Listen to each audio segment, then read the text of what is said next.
So speaking of the atmosphere that you mentioned, Hugh, Donald Trump last night during an event in Arizona on stage with Tucker Carlson, he called Liz Cheney, former Congresswoman, Republican Congresswoman who has endorsed Vice President Harris, he called her a war hawk and then said, and I'm quoting, "Let's put her with a rifle standing there with 9 barrels shooting at her. Let's see how she feels about it. You know, when the guns are trained on her face." Hugh, why are threats of violence or violent imagery such a prominent feature of his campaign, especially in these closing days?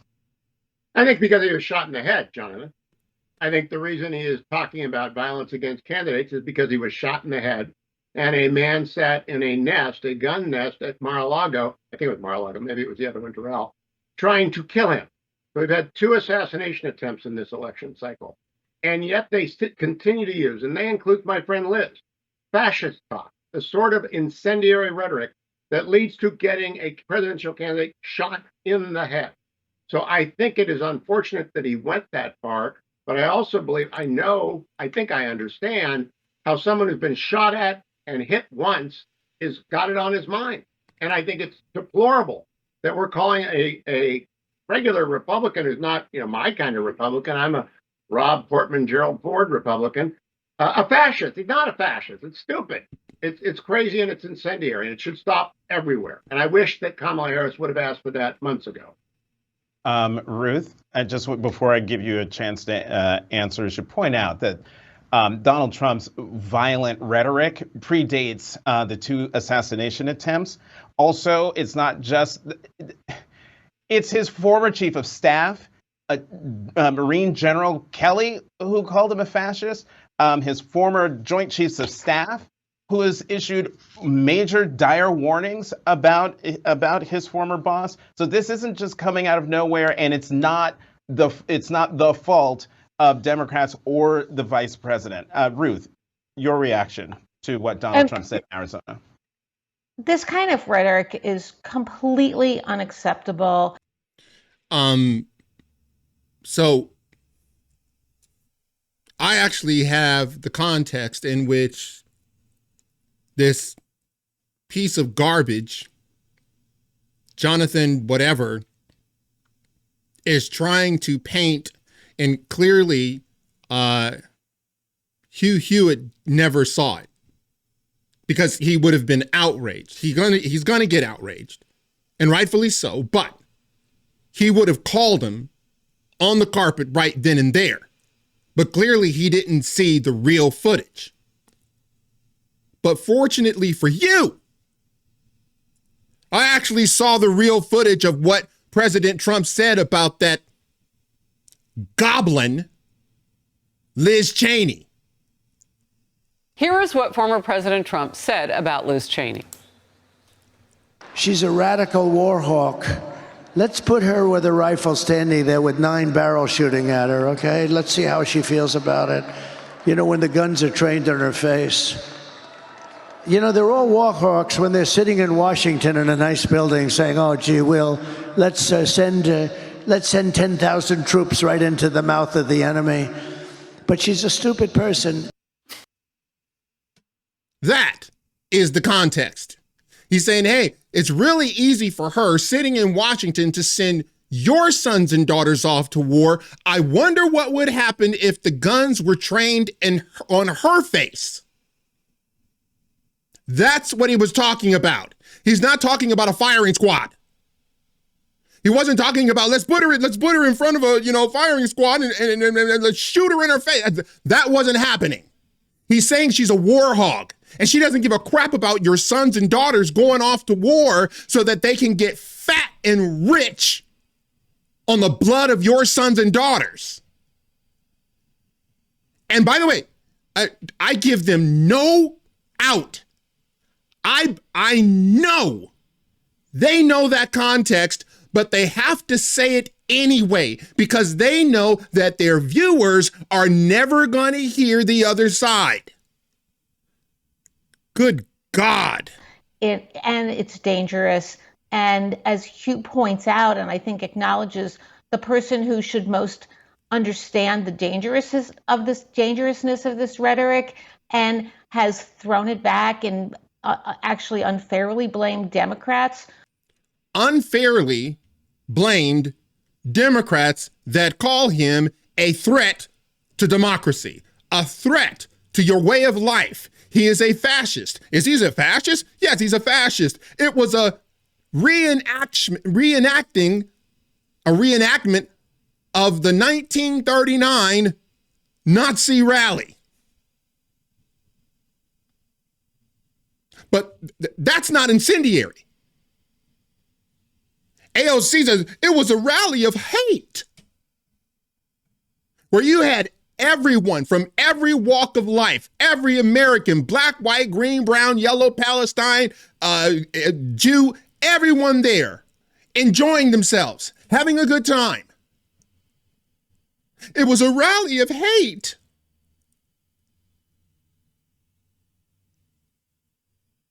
They can call him every name in the book. But the second there's a tiny little pushback for the assassination attempts, which are lamentable, and thank goodness they didn't succeed, is Donald Trump. No one should use language like this, Democrat or Republican. Nobody who is on the precipice of regaining the presidency potentially should use language like that about his opponents. And as you point out, Jonathan, there's a difference between name calling, which we have, and inciting, invoking the prospect of violence. He wasn't. Oh, God. See, they can only do this because they know their viewers are never going to see the clip I just showed you. And they know that. They know that and by the way, everything that the media is going to say about Donald Trump. Here, hold on a second. Let's go back to it. Liz Cheney responded on social media with this. This is how dictators destroy free nations. They threaten. They're calling him a dictator. She just called him a dictator. Liz Cheney is a ghoul. Those who speak against them with death. We cannot entrust our country and our freedom to a petty, vindictive, cruel, unstable man who wants to be a tyrant. And the legacy media also quick with reactions in these headlines. CNN, Trump says Cheney should be fired upon an escalation of violent rhetoric against his opponents. Washington Post, Trump suggests war hawk Liz Cheney should have guns trained on her face. New York Times, Trump attacks Liz Cheney using violent war imagery. And Rolling Stone said this, Trump fantasizes about putting Liz Cheney in front of a firing squad. Is that what you heard? I don't understand why conservatives give these media outlets the time of day. Why? I mean, I would imagine that, they're getting paid, which, okay. But in this instance, Hugh Hewitt has come to his wits' end. That's a very scary thing. Republicans are very quick to call out Democrats when that happens. They should call out their own when the ex-president does it. Ruth, let me stick with you, because is it me or does it seem like this week Donald Trump is laying the groundwork for contesting the election by complaining that cheating was taking place in Pennsylvania by suing Bucks County? Now, oh God, this is so over the top. He goes, cheating, in quotes, as if it wasn't cheating. I'm going to show you what actually happened. Because apparently when you're looking at the Washington Post and morons like this Jonathan whatever, if you don't know what actually happened, this is why these people cannot be trusted with information. But YouTube will push that because he's an authoritarian. He's an actual, he's an authoritative voice for the news. I'm going to show you. He's lying again. For alleged irregularities, and this is on top. Alleged irregularities. Cheating and irregularities. And is he laying the groundwork to contest the election? Of his continual assertion that if he loses, it's because of cheating. Yeah, that's what he's been laying the groundwork for this, just not in the last week, but in the last umpty-ump months. No election can be fair in Donald Trump's mind, unless Donald Trump wins it.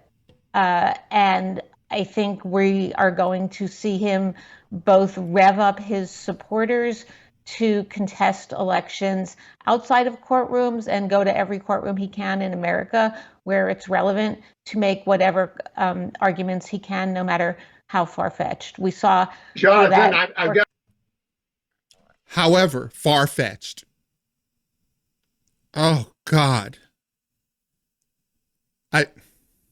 Every now and again, I know what I'm about to show you, that they are lying, and that these people are pieces of garbage, and that they are lying through their teeth because they're flailing, because they know they picked the wrong candidate.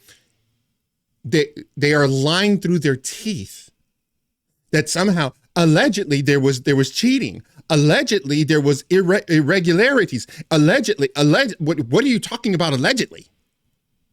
Listen to Hugh, and he's had it, and I'm going to show you why. Yeah, last time, but it didn't work out this time. Finish, Hugh. It may not work. That may not happen this time. And now I'll let you go, Hugh. Well, I've just got to say, we're news people, even though we're at the opinion section. It's got to be reported. Bucks County was reversed by the court and instructed to open up extra days because they violated the law and told people to go home. So that lawsuit was brought by the Republican National Committee, and it was successful. The Supreme Court ruled that Glenn Youngkin was successful. We are news people, even though we have opinions, and we have to report the whole story if we bring up part of the story. So yes, he's upset about Bucks County, but he was right, and he won in court. That's the story. They don't like that. And look at Jonathan. He's so pissed that Hugh actually told the viewers the truth. There was a lawsuit. Donald Trump won because they were trying to, and he knows it. This little snickety piece of garbage. And listen to him. This is unbelievable. I'll let you keep going, Jonathan. No, I don't appreciate being lectured about reporting when Hugh, many times you come here saying lots of things. He wasn't being lectured. He wasn't lecturing you. He was telling the viewers what actually happened. By the way, I have the reporting and I'm going to show you. God, these people that aren't. I won't come back, Jonathan. I'm done. I'm done. This is the most unfair election ad I have ever been a part of. You guys are working. That's fine. I'm done. And that was it. He had had enough. He said, what are you talking about? Alleged irregularities, alleged cheating, cheating in quotes. It's like he won the court. He won the case. What do you mean alleged? Why are they can't not lie? And this is just pure karma. So Ruth, you wrote a column this week ending with this line, and actually I think this is perfect. We're going to put it on the screen. You wrote, "You want to know the stakes of this election? Not only democracy, but decency." Talk more about that, Ruth. Okay, I'm collecting myself. Oh, I'm sorry. Ruth froze. Uh-oh. Oh, Ruth no. is frozen. Oh, no. So hang in there, everyone. We're going to see if we can try Oh, to get no. Ruth back to this. We're gonna get Ruth back in a moment. This is First Look, Washington Post Live's nonstop shop for news and analysis, and Ruth is back. So I'm going to read that quote back again from your column, Ruth, where you wrote, "You want to know the stakes of this election? Not only democracy, but decency." We lost her again. Everybody, if you've been watching First Look, you know. That's called karma. I'm not kidding. That is called karma. Get your arses off the television screen. Now, when you heard him say, well, you know, there was cheating and there were alleged irregularities, this is what he's talking about. Ballot battle in Bucks County rapidly changing over the past few hours, with a Pennsylvania judge extending the deadline to request a mail-in ballot. That new deadline, close of business on Friday. This is the 10 o'clock news. I'm Sheba Russell. I'm Jason Martinez. The judge issuing the order after the Trump campaign sued Bucks County election officials, saying voters were turned away from obtaining their mail-in ballots before the 5 p.m. deadline Tuesday. A lot of voters waiting in line hours in the crucial swing county that could determine the country's next president. Chris O'Connell breaks down the ruling and what happens next for voters. Well, chances are tomorrow morning those long lines of voters will return here to the Bucks County Election Service Center. A judge siding with the Trump campaign this afternoon, in essence extending the deadline for Bucks County voters to request and submit their mail-in ballots. Within minutes of the judge's ruling, voters started showing up to the Bucks County Elections Office in Doylestown. The office reopened to those wanting to apply for and receive their mail-in ballots. We were here way before 5 o'clock, and they told us that we had to leave. Kathy Edwards and her husband were among the throngs of voters who showed up early, waiting in hours-long lines Tuesday for the 5 p.m. cutoff for on-demand voting. We were there when law enforcement shut down that line more than 2 hours before the deadline. Once they got to the front door, Edwards says she was turned away. It was just disorganized. Like, some people weren't saying anything, some were. One police officer was very upset. What happened yesterday should have never happened. It's really awful, but they fixed it. The one-page ruling from Common Pleas Court Judge Jeffrey Trauger says Bucks County violated Pennsylvania's election code when it turned away voters. Election officials told us staffing was the main issue. They violated the law. So when you see Jonathan go, well, this alleged cheating, this alleged irregularities, it's like he won in court. The court sided with Trump. It was a violation of election law. What do you mean alleged? But that's what they have to do. Because there's not even that much integrity in those bones.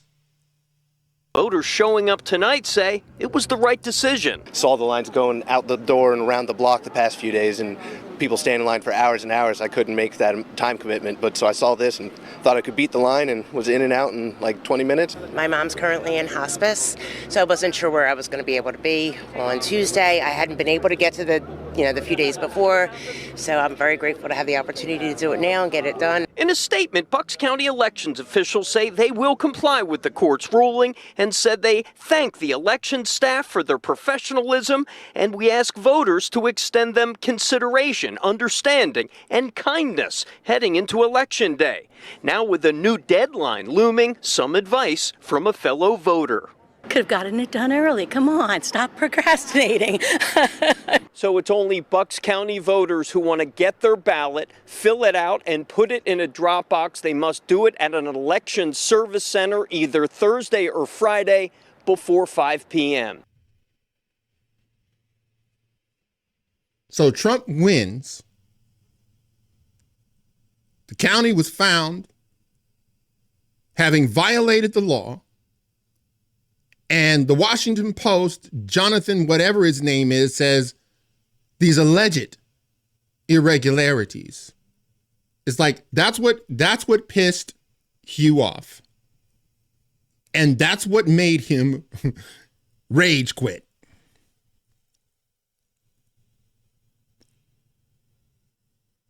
You're probably going to hear a whole lot about this because it just happened today. And they're saying, I'm sorry, it happened, I think, yesterday. But they're trying to tell you something. This is what they do. They lie to you. They urinate on your shoes and tell you, no, that's rain. What do you mean it's rain? It's coming from your pants. Yeah, it's rain coming out of my pants. I don't understand why you're so upset. How dare you get upset because I'm, urinating on you? How dare you Republicans get mad because we, call you Hitler?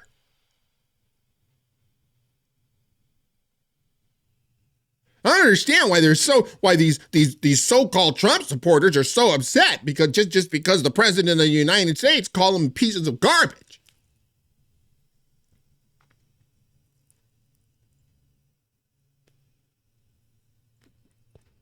And see, here's the thing. You're never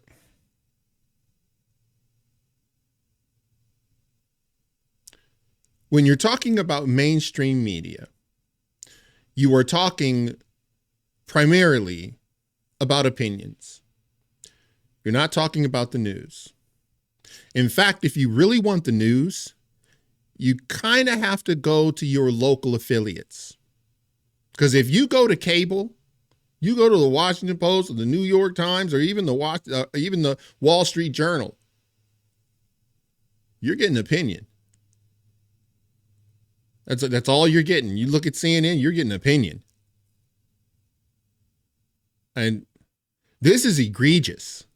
I wish there were, if you're a lawyer and there are, enough complaints about you, you can be disbarred.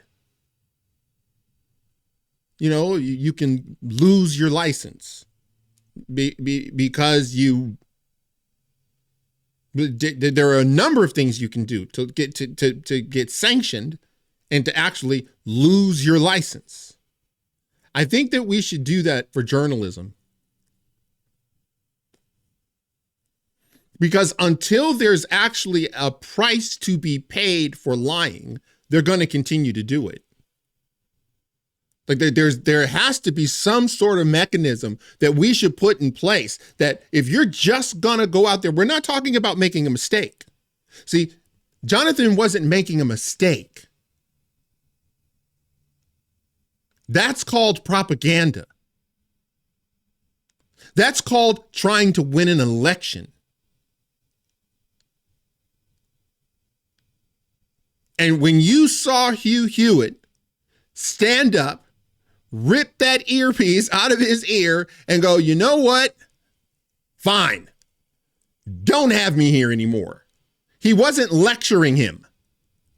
He was telling him what's what. Hey, this is what actually happened. You piece of shite.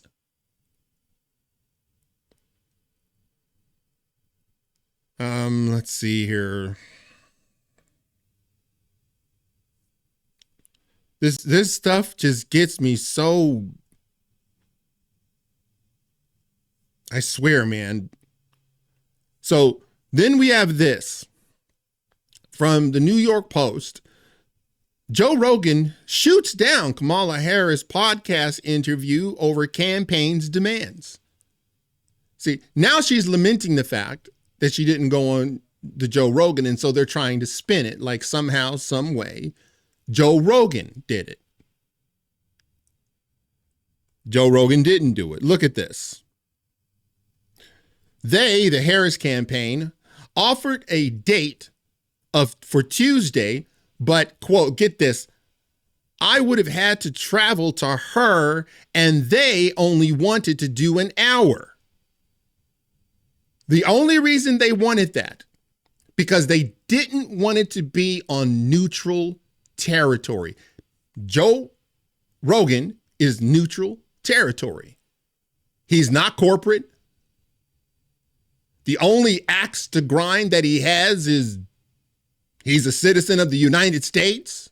By the way, he's not a conservative. He's a liberal, a dyed in the wool.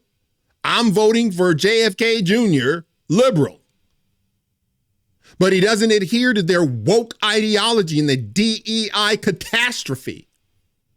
And so they know if she goes there and she has to sit down like J.D. Vance did for 3 hours. He sat down for 3 hours and they were just chopping it up, just talking, laughing together. You would think that they were like war buddies or something. See, she couldn't do that. So she had to have it on her own turf. Why? Because when it goes off the rails, she wanted her staff to be able to pull the plug. I strongly feel the best way to do it is in studio in Austin, Rogan said in a statement on X, adding that Harris campaign has not passed on doing the podcast. My sincere wish is to just have a nice conversation and get to know her as a human being. I really hope we can make it happen. Well, Joe, that's not going to happen. She ain't coming to you. Now, when it came to Charlemagne, the fraud, oh, she could travel there. When it came to Call Me Daddy podcast, whatever the heck that is, she traveled there.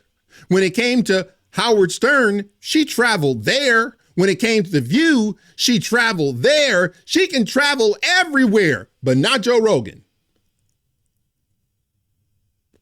Now, why do you think that is?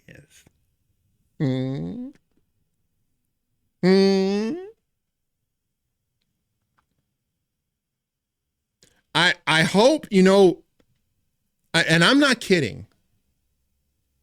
I really hope that conservatives stop giving these liberal media outlets the time of day. Just stop. When MSNBC calls you, turn them down. I'm this close to don't do Fox anyway. Don't even do Fox, because they're all corporate. I would still do Fox, but it would be on a, they're on a razor's edge. I don't know, because they're going to fall off. We need to stop doing those interviews. CNN calls, just say flat out, no. Yeah, because you lie. Remember Leslie Stahl saying the Hunter laptop was never verified? As the laptop was being held and investigated by the FBI. That's what they do.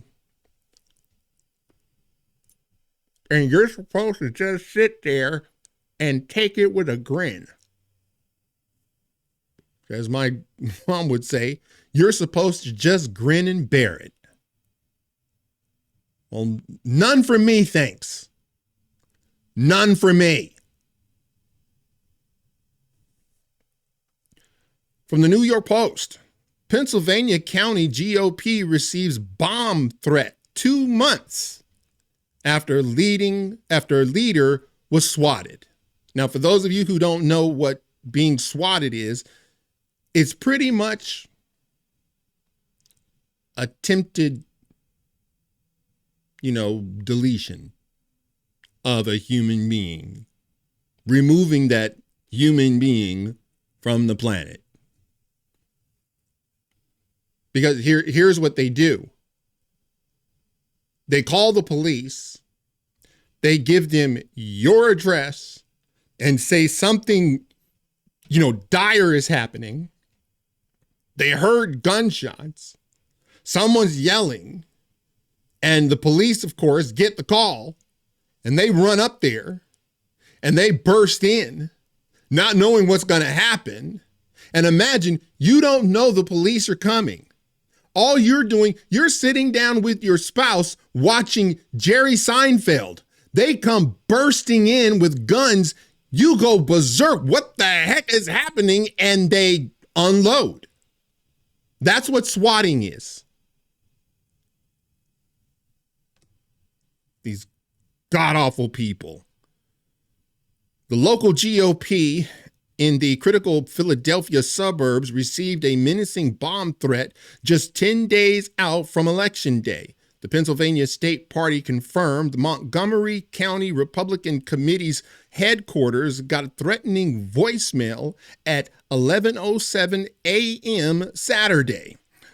Quote, Montgomery County GOP received a bomb threat this morning, adding to increasing violence against GOP candidates, office, and staff. We will stay focused, will not be deterred. An attached statement described the voicemail as an, quote, angry, profanity-laced bomb threat, close quote, that follows a trend of threatening messages sent to Republican groups in Erie and Delaware counties in the last 2 months. The text sent to Erie County Republican staffer last month began with an inquiry into being a poll watcher, but escalated to the unknown person sending threatening messages in all caps promising, I will remove you from the planet if you don't answer me. A subsequent message said, your days are numbered, B. And another threatening to skin the recipient alive. What do you think this is all about? No. I want to know, what do you think is happening? You see, these so-called Democrats, these leftists, they know that Kamala Harris is slated to lose. And they know that her campaign, no bueno. And they know it. And so now they're doing this. Now they're doing this. Have you noticed the unhinged comes from the left? Almost exclusively.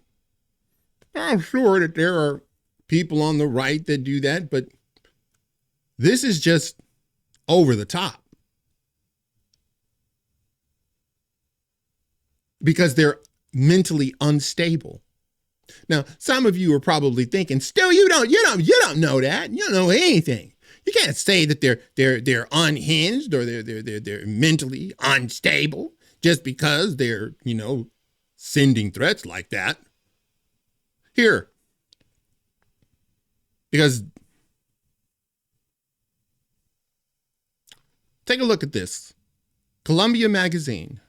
Why depression rates are higher among liberals. Really? Depression is higher among liberals? You gotta be kidding me.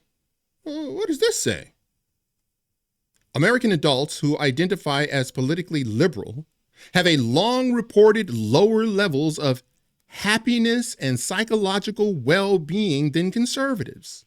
A trend that mental health experts suspect is at least partly explained by liberals' tendency to spend more time worrying about stress-induced topics like racial injustice, income inequality, gun violence, and climate change. In other words, These people that are sending death threats and bomb threats and getting swatted and all this kind of, it's happening because they are mentally unstable, because they worry about things that they can't change. That's why they go berserk when something happens that they didn't want to happen. That's why they go berserk. That's why they went nuts in 2016, because they got the candidate they didn't want. And how dare the world, how dare the world do this to me?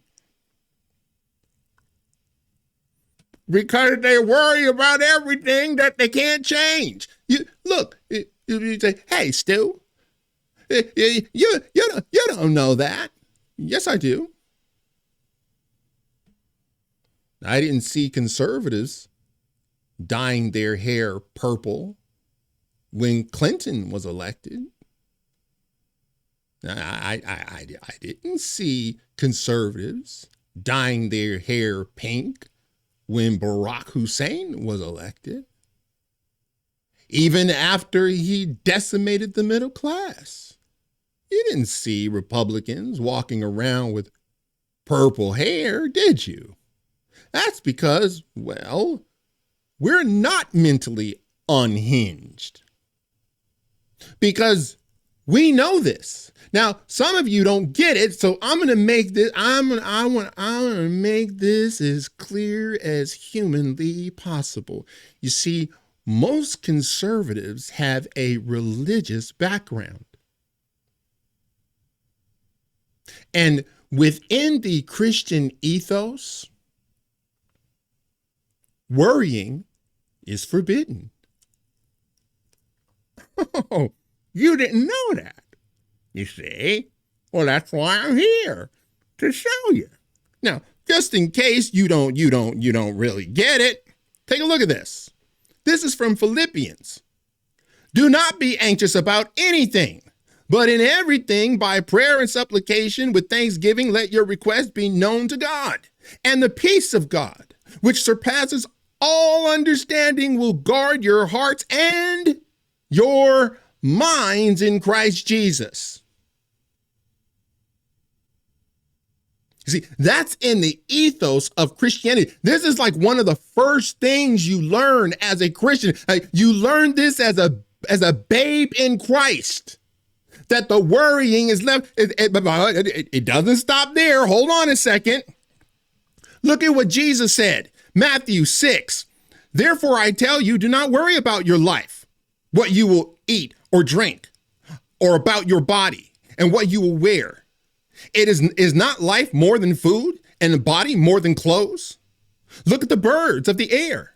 They do not sow or reap or stow away in barns, and yet your heavenly Father feeds them. Are you not much more valuable than they? Uh-oh. You can't say that to a liberal, because those same liberals, the purple-haired people, well, they may think that they're part of the bird family.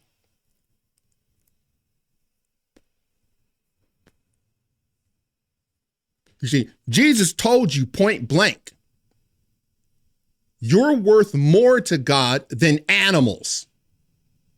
And the liberals don't buy that. And they think that they can change everything. Haven't you noticed? Why don't you see more, Republicans doing these protests and burning things down? You know why? Because we know there's certain things you just can't change. You know that life ain't fair. Even Jesus told you life ain't fair. They are of the mind that life is supposed to be fair. That's why they gravitate towards Marxism, because God is the state and the state is God. And so if that's all you know, there is no God, there is only state. It's kind of funny. I've been looking at the Harry Potter movies recently. It's really fun. Stu, what in the world are you doing looking at Harry Potter? I think it's entertaining.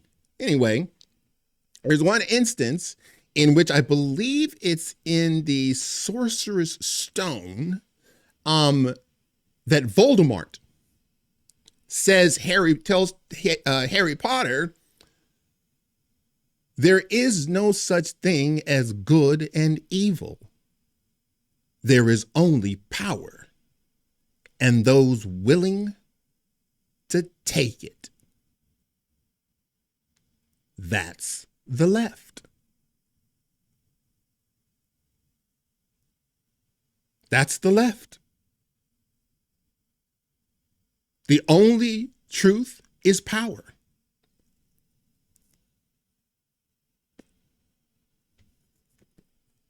That's why they're so mentally deranged.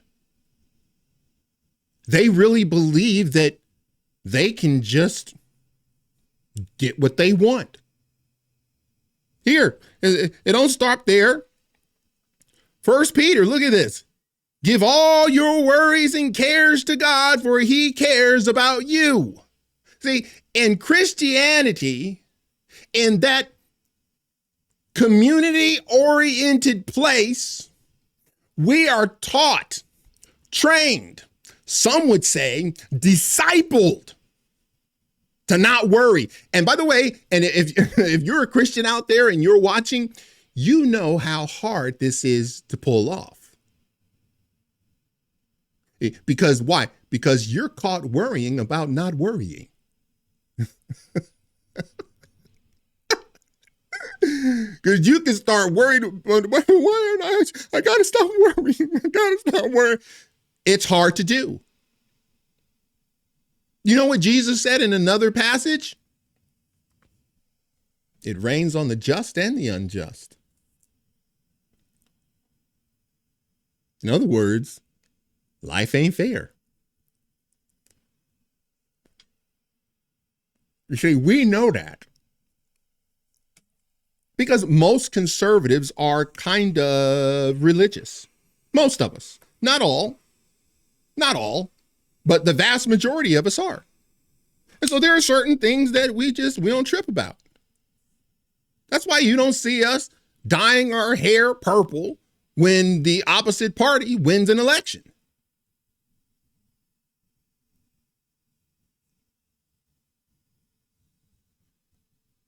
I know what you're thinking. You think that still you don't know what you're talking about. Okay. I'm telling you, that's the reason. Oh, sorry. This is unbelievable to me. Now, a team of Columbia epidemiologists have found evidence. A team of Columbia epidemiologists have found evidence. I need to stop there because I need to point out the fact that they found evidence. So this is not opinion. And my guess is the evidence is empirical in nature. They're not talking about their opinion. They're not talking about theory. They're talking about evidence. And more often than not, the evidence is empirical. Look at this. That the same patterns holds for American teenagers. The researchers analyzed surveys collected from more than 86,000 12th graders over a 13-year period and discovered that while rates of depression have been rising among students of all political persuasions and demographics, they have been increasing most sharply among progressive students, and especially among liberal girls of low-income families. I wonder what's going on there. Why do you think these girls, much more so than boys? You don't see very men, although you do see them every now and again, but you don't see liberal men, dyeing their hair purple and blue and rainbow. Why do you think it's happening with these girls? No, I'm asking you because I don't know. I have a, suspicion, but I don't know. I don't know. You tell me what you think. Why it's more pronounced in girls instead of boys. The authors, who include Columbia professors Kathleen Keyes, Seth Prinz, Lisa Bates, along with graduate student and lead author Catherine Jabroni, speculate that left-leaning teens may have been deeply affected by, Donald Trump's election as president.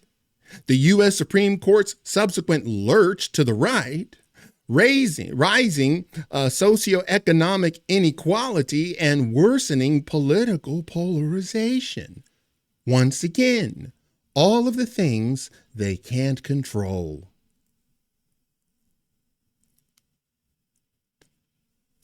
You can't tell them about God because, well, there is no God.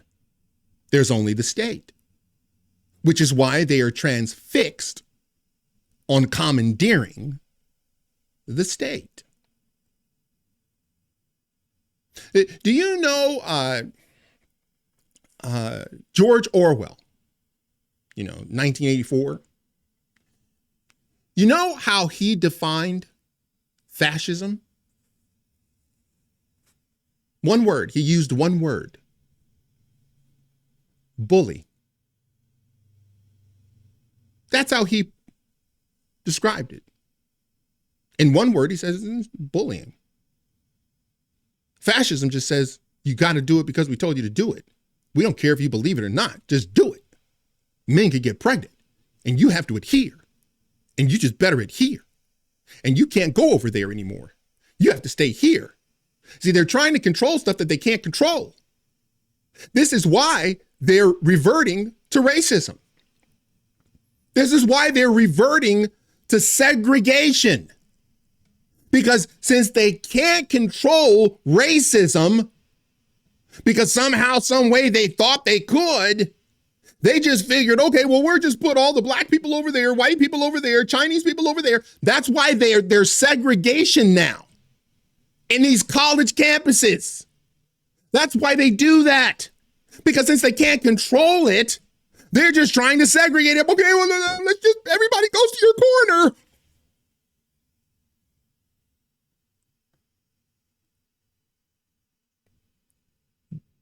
Look, if Kamala Harris ends up winning, I'm not turning my beard purple.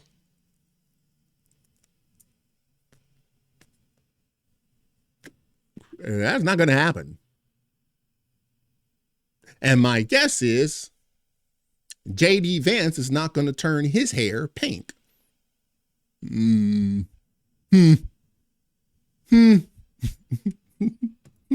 I'm telling you, these people are unhinged. Quote, liberal adolescents may have therefore experienced alienation within a growing conservative political climate, such as their mental health suffered in comparison to that of their conservative peers whose hegemonic views were flourishing. You mean conservative peers? Their hegemonic views were flourishing under Trump with the Supreme Court, and you're getting these conservative justices, and you're starting to get some law and order, and that's why they say, okay, well, just let the criminals go. Because they can't control anything. That's their attempt at controlling everything. It's unhinged. So, why am I telling you this?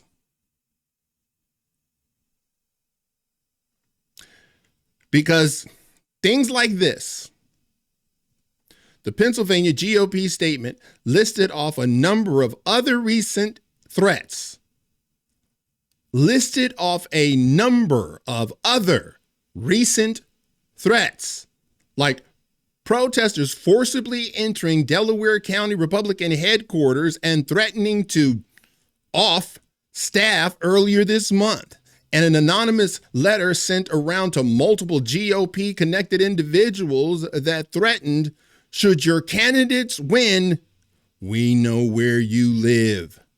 You are in the database. Who does that? I'll tell you who does it. People that are unhinged. They believe that they can control everything. When Jesus told you, no, you can't. He told you, stop worrying about stuff you can't control. He says in one point, he says, can you add a cubit to your stature? Can you add a day to your life? You can't. But why do you keep doing this? Why are you worrying about stuff that you can't control? That's what Jesus is saying. People think Jesus is this some sort of fantastical, mystical. God is extremely practical. You know what? One time, God was telling children of Israel, hey, don't believe false prophets. And then children of Israel, they, well, wait a minute. Hold on, Lord. How are we going to know that it's a false prophet? And God was like, oh, wow. Now, that's a really good question. How are you going to know that there are false prophets? And God goes, well, when they predict something is going to happen and it doesn't, that's a false prophet. Extremely practical. This is why you don't see men, conservative men, dyeing their hair. That's why you see conservative women not going berserk. That's why conservative women are not running around burning down liquor stores. That's the reason. I'm not saying that conservatives don't have mental issues. I'm sure we do, but not the numbers that they do on the left.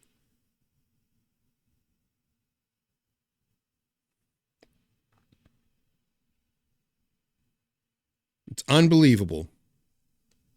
Should America accept 100,000 immigrants from Mexico? Okay? Just in the abstract. Well, Mexico is a gigantic country with millions upon millions of people. Who are we talking about? Are we talking about people who speak English as a second language and don't have criminal backgrounds? Or are we talking about people who don't even read and write in Spanish and do have criminal backgrounds? Because those same groups of people, even though they come from the country we call Mexico, are going to assimilate and contribute to America's society much differently. There's something in the modern liberal mind that doesn't even allow you to ask the question, who does America benefit from bringing into this country? And if the answer is we don't benefit, then why would we bring them into the country? Well, it's also the concept of being anti-open border somehow or another became attached instead of safety. It became attached to xenophobia. Yes. It became attached to racism. And when you confront people and say, do you know that Venezuela is literally opening their prisons and instructing people to just cross into America? Yes. Like, no. Do you guys know that, right? Venezuela opening their prisons, telling their prisoners, get out and go to America. And guess what Kamala says? Come one, come all. When you tell one of the wildest ones, I think it was you, we're having a conversation with a woman where you're discussing the gangs in Aurora, Colorado that have taken was me. up. Yeah. And she was like, it's only a couple buildings. And imagine if that's your community. It's only a couple of apartment complexes, right, with hundreds of people that have been taken over by Venezuelan gangs. I think, Joe, the right number of apartment complexes taken over by Venezuelan gangs is 0. It's in San Antonio, too. It's happening in San Antonio. It's happening everywhere. It's so crazy that people don't want to admit to this because if they do, it's empowering the right. Yeah. And they think it's going to help Donald Trump get elected. So they're turning a blind eye to dangerous criminals crossing the border with no recourse, no tracking. You can't do anything about it. Well, you see this in some communities where because they're small towns and because rapid migrant influx can happen very quickly, where the town population has been doubled. Okay, so you don't even have to assume people are criminals. What does it do to the local public school when all of a sudden 1,000 newcomers show up that don't even speak English? Forget about the criminal activity. Let's just set that aside. Do you have an infrastructure that can take in 1,000 people in your school? An extra 500, 600, 700 patients in your hospitals? Overwhelming your services, government services? Do you have an infrastructure in place? No, you don't. Why? Because your resources are finite. They're not infinite. These are like practical measures. Right? What does it do to the hospital system when you now have thousands of people in a small healthcare system that are showing up to get emergency services because they don't have access otherwise to a doctor, and now the American citizens have to wait in line for 7 hours to get to see a doctor because we've overwhelmed the local hospital system? What does it do to housing prices? We've seen this in a number of communities, including those that I represent in Ohio. When you bring in thousands upon thousands of people, you cannot build enough houses quickly enough to accommodate that, so the cost of housing becomes unaffordable for American citizens. It is the craziest thing that we've seen in this country, that you don't even allow people to talk about the effects of mass migration anymore. Right. I gotta tell you guys, J.D. Vance, if they were to switch and put him at the top of the ticket, I'd be okay with that. No, I'm a Trump guy. I am. I voted for him. Have you voted yet? Have you voted yet? I'm just telling you, this dude, the more he talks, he's bright, articulate, down to earth, succinct, explains things like a normal person. This is why the left kept calling him weird, because he isn't. And that's why I think it's one of the reasons why Donald Trump is going to be elected president, or at least should be elected president, because he's one of the few guys who's saying, you know what? No. We're going to talk about this problem. Yes, some immigrants are good. Some immigrants are not good. And that is an obvious insight to anybody who knows human nature. What do you think is the goal behind allowing this to take place? Now, first of all, one of the things that Kamala Harris has said was that there was a bill that could have fixed the border problem, but that Donald Trump did not want it to take place because he wanted to keep this as a political talking point. Totally. So listen to him explain it. I've explained it as well. J.D. Vance is going to tell you why there was no way in Haiti a real Republican was actually going to sign that bill. Honest. Totally dishonest. What was the bill? Okay, here was the bill. What happened is, okay, let me talk about what the bill does first of all. Okay. Number one is it sets a maximum cap on the number of illegal immigrants that we can have before the border shuts down. That maximum cap is 2 million illegal aliens per year. It's like 1.85 million to be more precise. That's number one it did. Number two, it codified what's called catch and release, where a person comes into our country, they're an illegal immigrant, but they say, no, I'm not an illegal immigrant, I'm an asylum seeker. And so their claim for asylum gets adjudicated, but because there's a backlog, because we have so many, their claim isn't going to be adjudicated for 15 years. So rather than having that person wait in Mexico, we give them a work permit, and we give them legal status, and we let them come into the United States of America. That's called catch and release. By the way, they're not going to stay in Mexico where Donald Trump had them. They just come here and stay in perpetuity. Donald Trump's policy was you have to wait in Mexico. We're not going to catch you and then release you into the country for 15 years. it codified that. In other words, even if Donald Trump became president, and this was why he really hated it, is that he would not be able to undo catch and release if he won the election. It would be codified into American law. Third thing it did, nothing on the border wall, nothing on an immigration system called parole, which is supposed to be a case-by-case, you grant parole to people who are fleeing tyranny. But Harris has used parole to the tune of millions upon millions, mass parole, whole categories of country have been paroled into the United States. It didn't do anything to solve that problem. So it wasn't a border security bill. It was an amnesty bill. Now, in addition to what I just said, it also gave some table scraps to Border Patrol.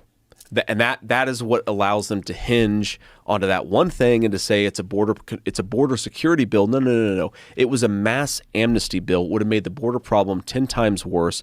And that's why they ultimately pushed it. And that's why Republicans fought against it. By the way, like 6 Democrats voted against that piece of legislation because they thought it was kind of a disaster. So it was not a bipartisan border bill. And in fact, it was much more bipartisan, the opposition to the legislation. But it has allowed Kamala Harris to go around and dishonestly claim that she cares about the southern border, even though when she came into office, they bragged about undoing all of Donald Trump's successful border policies. They did exactly that. And then we had the massive migrant invasion that we've seen in the last 3 years. And I think it was good on you in the debate with Tim Walz when they fact-checked you. They tried to check you and say that this has always been in place. And you stepped up and said, no. This app is new, and this app was specifically used for shipping. Yes. And now they're using it to schedule people to illegally come into the country. Here's the question. Sure. Why? Why is this happening? What do you think? I mean, obviously speculation a little bit, but what do you think the motivation of allowing this to take place and the disproportionate number of people that have moved to swing states, which is also like a little suspicious? So it depends on how many tinfoil hats do you have in this room? I got a lot, dude. I got a wardrobe. We can get real serious about this real quick, or pretty crazy very quickly. Look, I think what is obvious is, and I've seen this in the halls of Congress, I've seen it very explicitly. You talk about lobbying, and we obviously talked about in the context of other industries. There is a massive corporate lobby for cheap labor in the United States of America. And that is, I think, the main thing that's going on. Think about this. That's why Bernie Sanders, the leftist, was against the bill. Why? Cheap labor. So if you've got millions of illegal aliens, okay, let me tell you a story. In 2017, 2018, when I was in the private sector, I was at a business conference dinner, and I was seated next to the CEO of one of the largest hotel chains in America. This is, I think, probably 2018. And the guy is going on and on about how much he hates Donald Trump. And I'm like, oh, that's interesting. Like, why do you hate Donald Trump so much? Because again, I was sort of a Trump skeptic in 2015, and at this point, I was kind of starting to really get on the Trump train.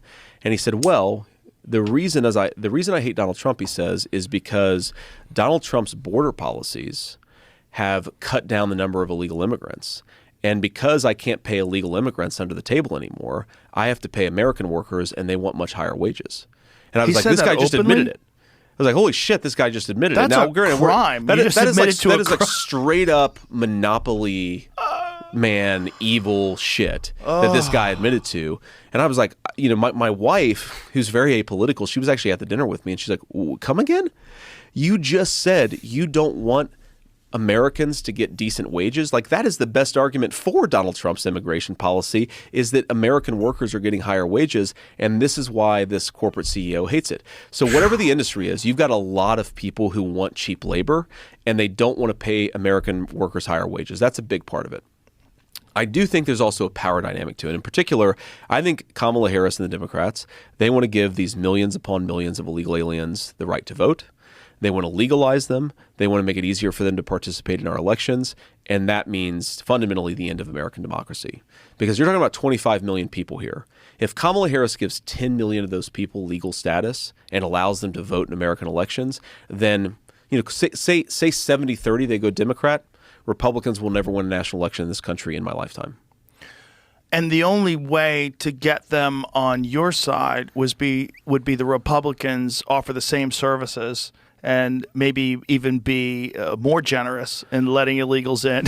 Like, exactly. I mean, you would have to literally beat them at their own game. Yeah, I'm going to give you a free house. Yeah, no, I mean, yeah. no, it would, lifetime's probably overstating it, but it would take 30 years for the Republicans to get to a point where we could even compete with these newcomers. But again, it will have degraded the voting power of the people who have the legal right to be here. And it would essentially turn these states blue forever. It would turn the same way they've done California. Exactly. And we saw this. And look, I'm like a Reagan guy, right? I'm a conservative Republican. But Reagan screwed up a lot. He screwed up mental health in this country. People don't talk nearly enough about that. The amnesty thing he really screwed up. The amnesty thing he really screwed up. Yeah. And people always say, well, Ronald Reagan, when critics of Donald Trump will say, well, look at how Reagan talked about immigration. Because of what Ronald Reagan did at the 1986 amnesty, California is now effectively a permanently blue state. Except when Arnold won. But Arnold ran as a super moderate Republican. He was a major celebrity, right? He was at the height of his celebrity power, and he still won barely, even though California had been mismanaged. California is a one-party state because of Ronald Reagan's amnesty. And that's the fear, is that the entire country could become one party. The entire country becomes that.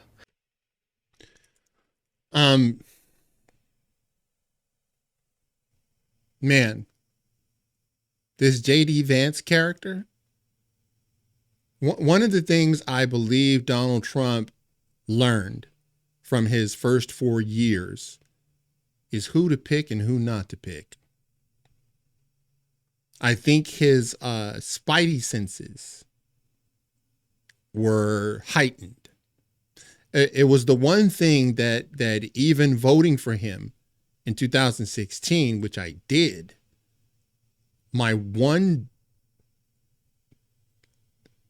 his Achilles heel, I knew was going to be, he's not a Washington guy.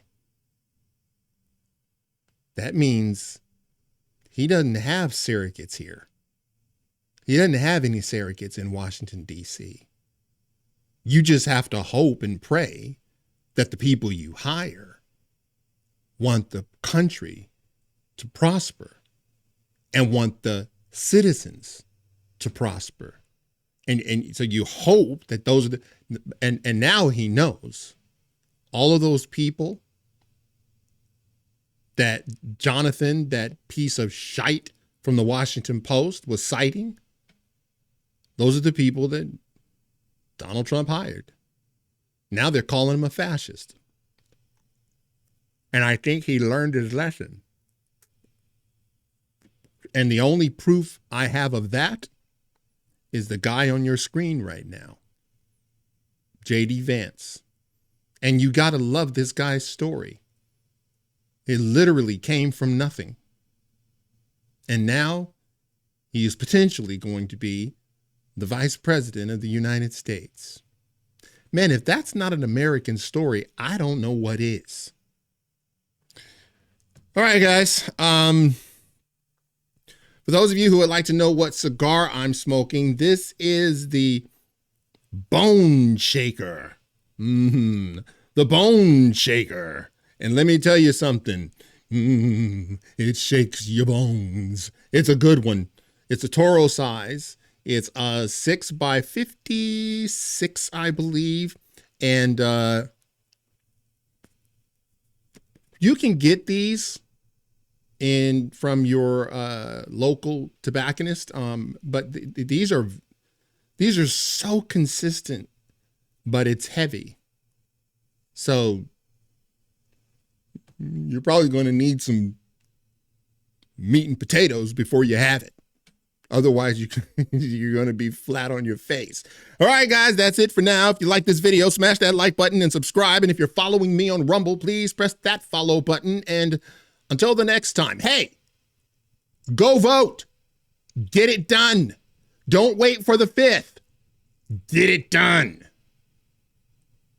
God bless.